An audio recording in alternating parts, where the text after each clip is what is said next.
제가 또 드럼통 하나 말씀드리면, 지금 중국의 움직임이 굉장히 심각합니다. 우리 PD님, 서해 구조물 온누리호 한번 띄워주시죠.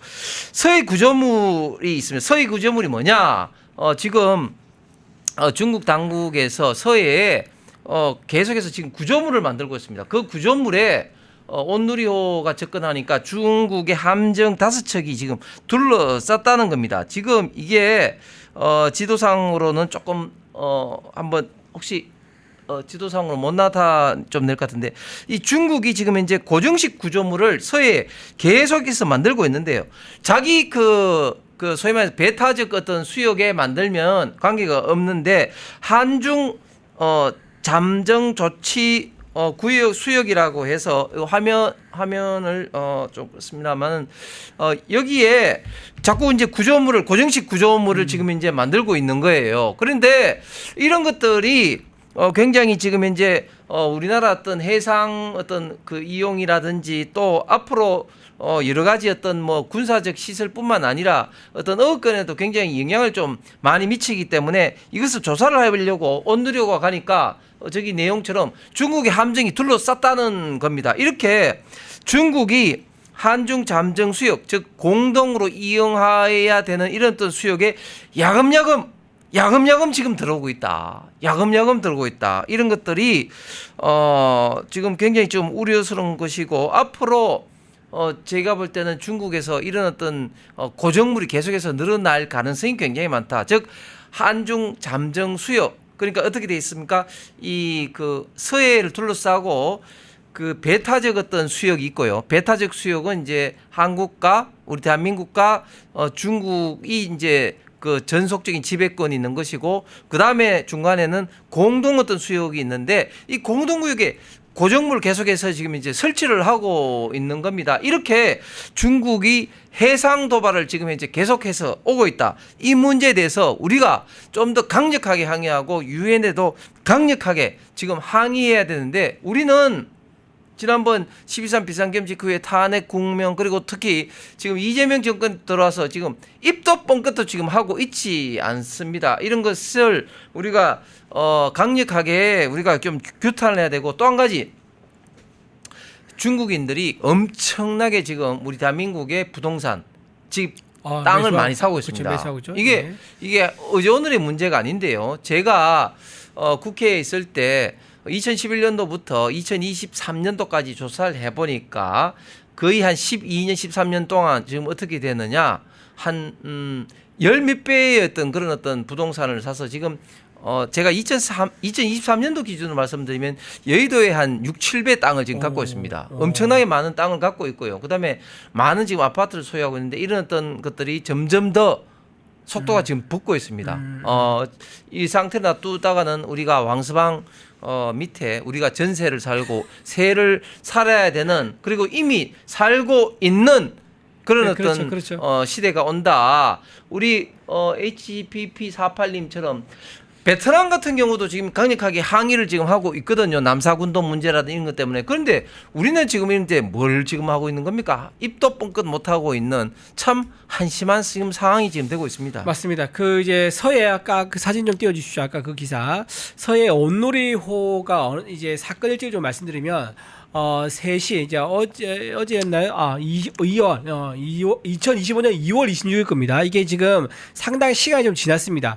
2월 26일에 발생한 사건인데요. 자, 2월 26일 날 새벽 3시 반에 온누리호가 서해 이제 해역에 진입을 했습니다. 그리고 12시에 한국 해경 경비 함정 한 척이 온누리호를 보호를 위해서 같이 움직였습니다. 그리고 12시 39분에 중국 해경 함정 한 척이 출몰을 합니다. 그래서 이제 서로 신경전이 시작됐지요. 그리고 2시 반에 한국 어선이죠. 한국 이제 온누리호죠. 온누리호가 해양 이제 조사를 작업을 시작했습니다. 그때 이제 중국에서 움직이는데, 중국 시설 틀로부터 고무보트를 타는 이제 중국 사람들이 고무보트 3척을 동원해 가지고 온누리호에 접근해 가지고 조사하는 것을 방해를 합니다. 그렇게 해서 4시까지 이어졌고요. 약 2시간 반 동안 이어진 거죠. 그래서 약 4시에는 중국 해경 함정이 한 대가 더 출몰합니다. 그렇게 해서 서로 굉장히 이제 군사적 것까지 아닌데 굉장히 긴장감이 올라갔었습니다. 그러다가 1시간 뒤인 17시에 온누리호 조사가 작업이 끝나고 해역에서 빠져나왔다라는 이런 사건 일지가 지금 이제 공개가 됐습니다. 근데 여기에 대해서 상대의 노골적이고 반복적인 도발이 있는데 우리는 거기에 대해서 비례해가지고 왜 대응하지 못하느냐 이런 지적이 지금 우리가 지금 나오고 있는 거거든요. 근데 이게 지금 민주당 정권 들어오고 나서 이런 상황이 점점 더 생기고 있습니다.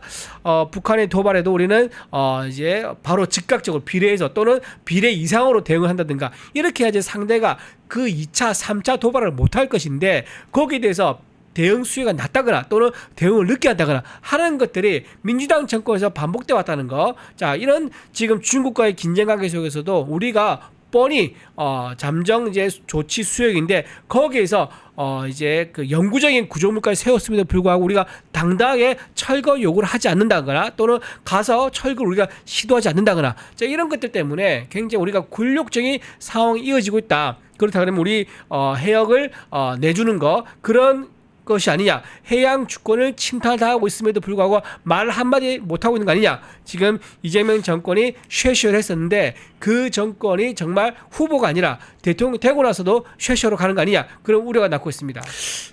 참고로 제가 그 21대 그 국회의원 생활을 하면서 중국인의 부동산을 더 이상 우리 대한민국 어떤 부동산을 이제 살 수 없도록 하기 위해서 제가 부동산 등기법을 발의했습니다. 제 논리는 상호주의, 그 국가 간의 대원칙은 상호주의 아니겠습니까? 예를 들면 변호사 자격증도 이제 인정을 해주는데 예를 들면 또 의사 자격증도 상호간에 이제 인정을 해주는 국가들이 인정을 하는 그런 것처럼 상호주의가 대원칙이기 때문에 부동산도 중국은 사용권만 주지 우리나라 사람들이 중국에 가서 부동산 할 때 사용권만 주지 어떤 그 소유권을 주지 않습니다. 그렇기 때문에 부동산 어떤 상호주의에 접근해서 중국인들이 우리 대한민국의 부동산을 더 이상 살 수 없게끔 하는 어떤 법안도 대표 발의를 했습니다만은 그런데 이제 민당의 반대로 통과를 못 시킨 좀 아쉬운 감은 좀 있습니다. 앞으로 이 부동산 문제에 대해서는 우리가 더욱더